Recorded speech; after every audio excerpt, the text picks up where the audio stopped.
Imagine being just a teenager, and suddenly the most powerful man in the world points at you and says, "You will become my wife." This isn't a myth. This isn't a dark fairy tale.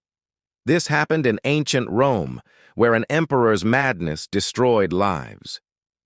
Tonight we uncover the haunting story of Sporus, the boy Nero forced to replace his dead wife. Stay with me, because the truth is stranger than fiction.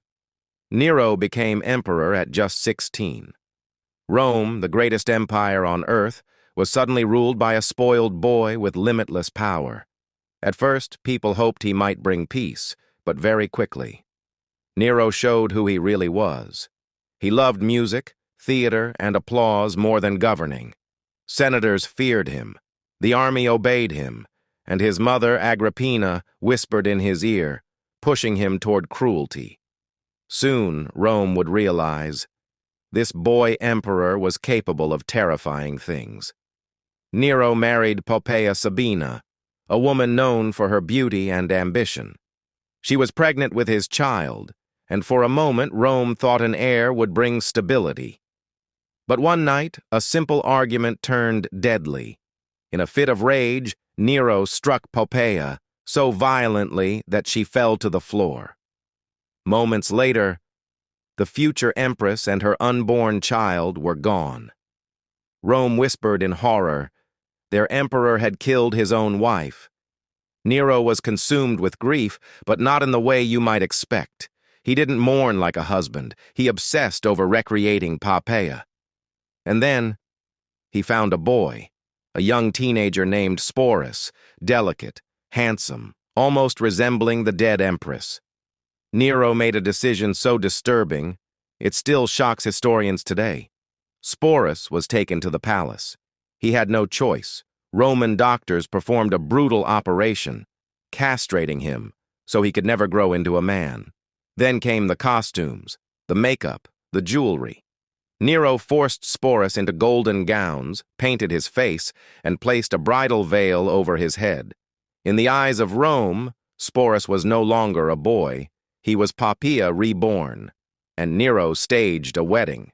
Yes, a full imperial wedding. Nero stood as the groom, Sporus as the bride. Priests chanted. The empire watched in silence. No one dared to stop it. From that day, Sporus was treated as the Empress of Rome.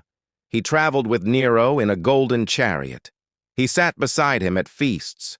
Citizens saw him veiled in silk, standing beside the man who had destroyed his life. Behind closed doors, Sporus lived in fear. Imagine being a teenager, forced into the role of your emperor's dead wife. Every smile was a mask, every moment, a performance for survival. When Nero finally died, Sporus might have hoped for freedom. But Rome had other cruel rulers waiting. The new emperor Otho took Sporus for himself. Then Vitellius humiliated him publicly, mocking him as the boy woman.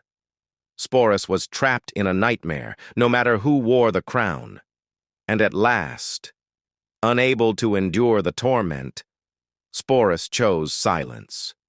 He took his own life before Rome could strip away what little dignity remained. The story of Sporus is more than ancient scandal. It's a warning. Absolute power corrupts absolutely. In Rome, one boy's life was stolen to satisfy an emperor's obsession. And history remembers not just Nero's madness, but the silent tragedy of the boy he destroyed. Because sometimes, the most haunting ghosts of history aren't emperors or battles, but the forgotten voices of those who had no choice